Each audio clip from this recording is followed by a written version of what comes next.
that a lot of things that we want to do, a lot of places we would like to go, a lot of things we would like to experience, and we just stop at but, and we build a case. In fact, I was reading something the other day that talked about but. It says but is an argument for our limitations, and when we argue for our limitations, we get to keep them.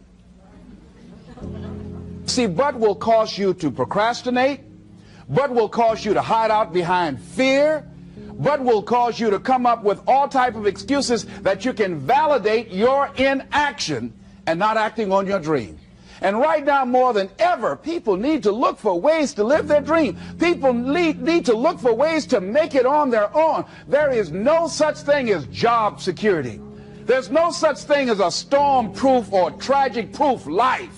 There are no guarantees today, ladies and gentlemen. The illusion is gone. There was a time when we graduated from high school, you were told, go to college and get out, and you go and work for a corporation for 30 or 40 years. They'll give you a gold watch and you'll retire. Special announcement, that day is gone. That day is gone, never to return again.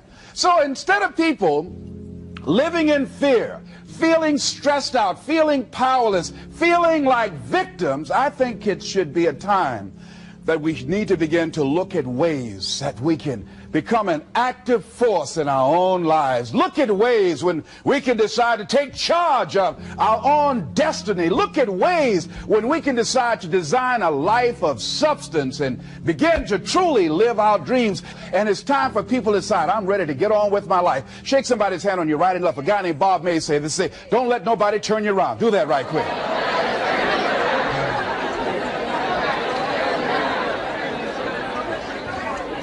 Now, you know, a lot of people say, I'm going to live my life one day when things get right.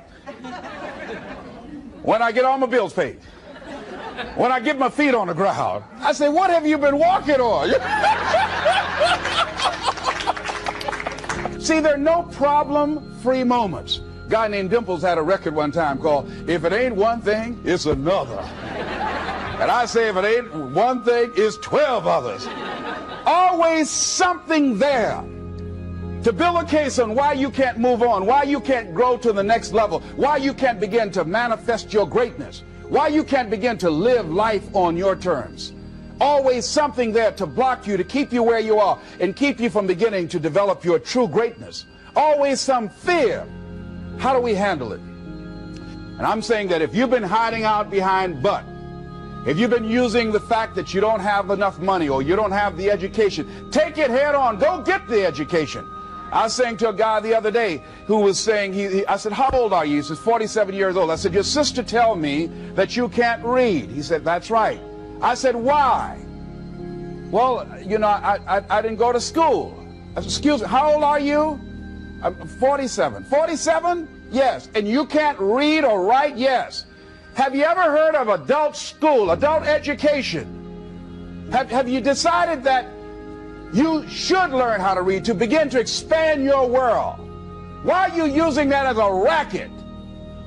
Why don't you decide now that you're going to expand your world, that if other people can learn, you could learn too? Well, it's hard for me. Have you been and sit in a class yet? Have you signed up yet? No, I haven't. See, a lot of people say no, ladies and gentlemen, to things, and they don't even know what they're saying no to. They haven't even challenged themselves. He hasn't even gone to sit into a class and say, teach me how to read. Instead, it's been easier for him to go through life, he thinks, trying to play a whole con game, pretending he knows how to do something that he doesn't know how to do. And you know what? Most of us go through life like that. Most of us go through life pretending that we're satisfied where we are, pretending that everything is okay, pretending that we don't have any special goals or ambitions or desires, when really deep down inside we do really want more.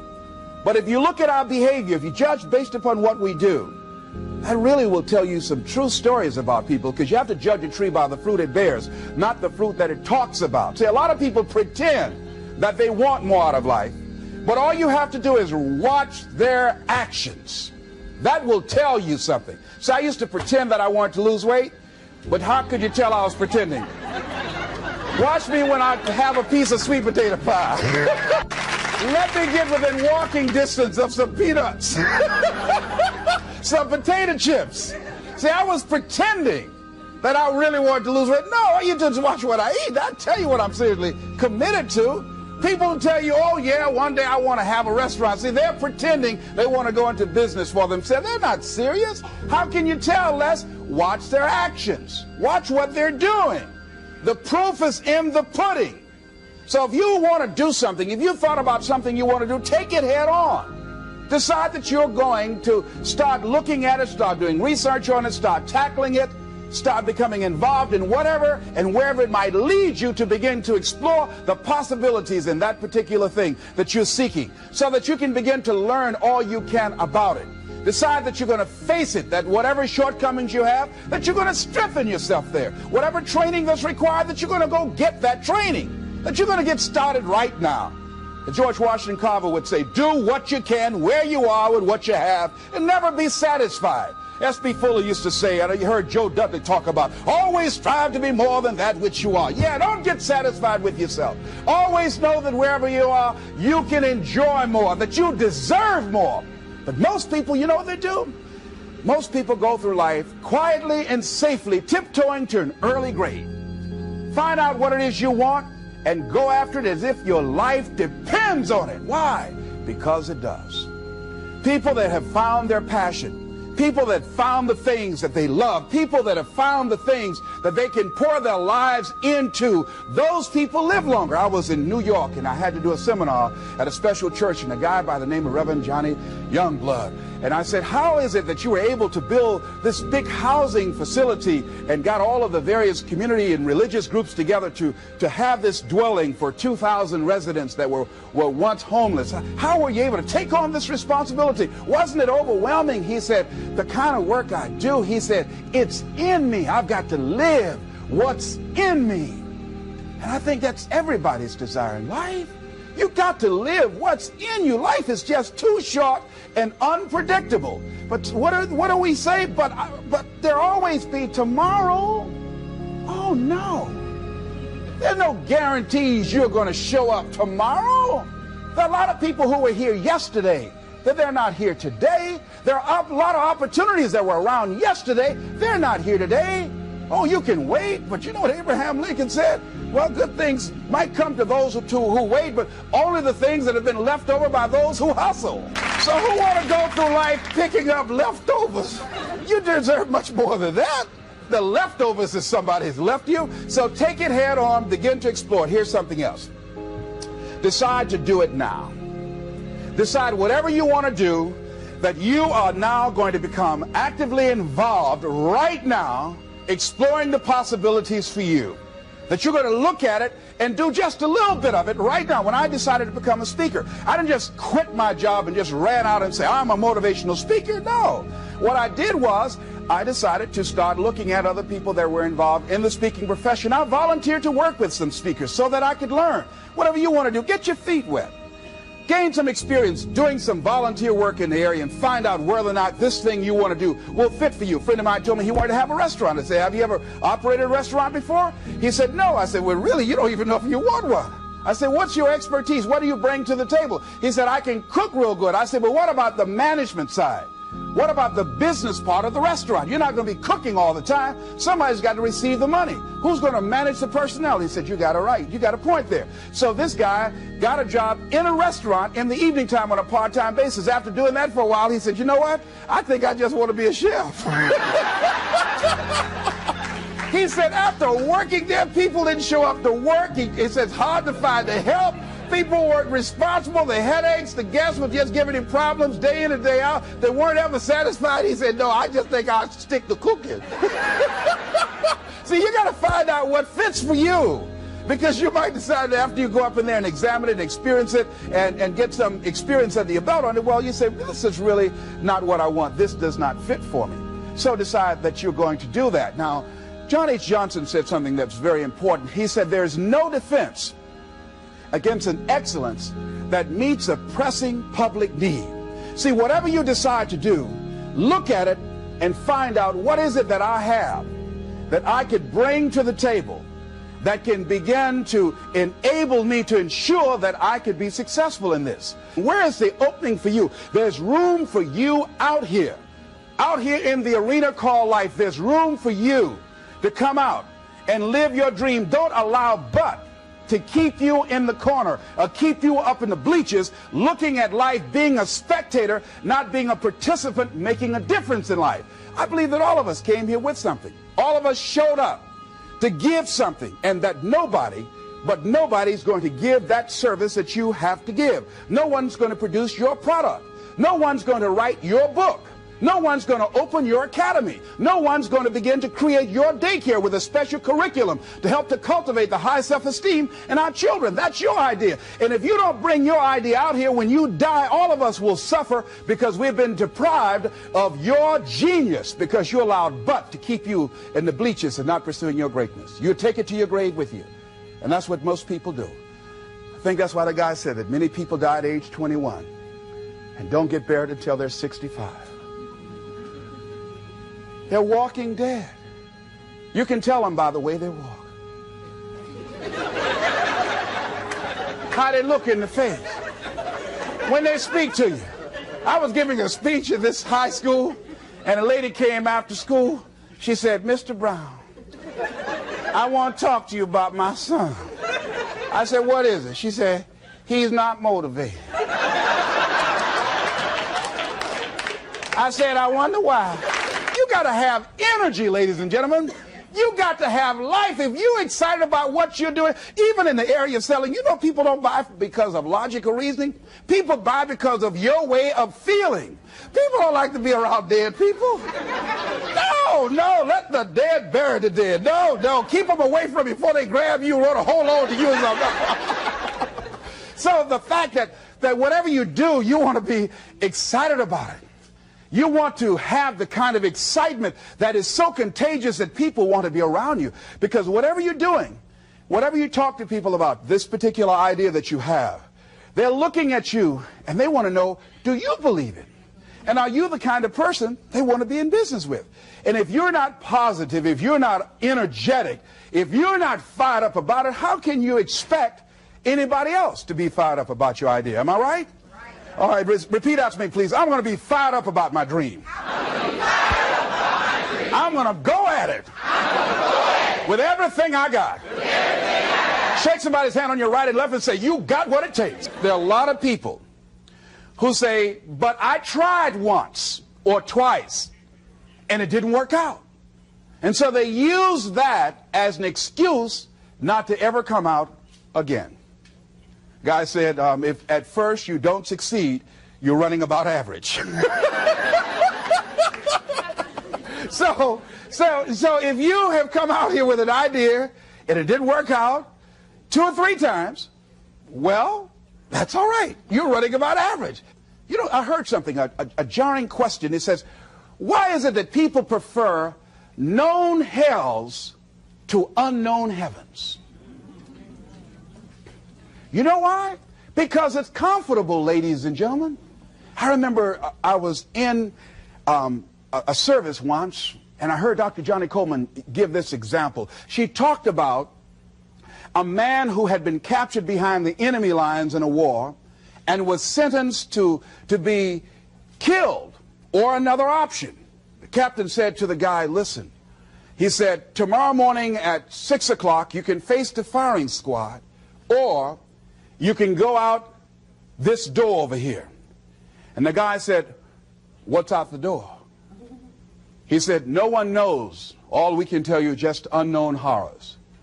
He thought, and the next morning he selected the firing squad. After the shots rang out, the captain's secretary said, "What's beyond that door?" And he said, "Freedom." But very few people would select to do it because it's unknown. See, a lot of people never live their dreams. A lot of people never do the things they want to do. A lot of people stay on jobs where they're miserable. I read an article called, "Is Your Job Making You Sick?" A lot of people, some of y'all know about that already here. So go on and say amen, it's all right.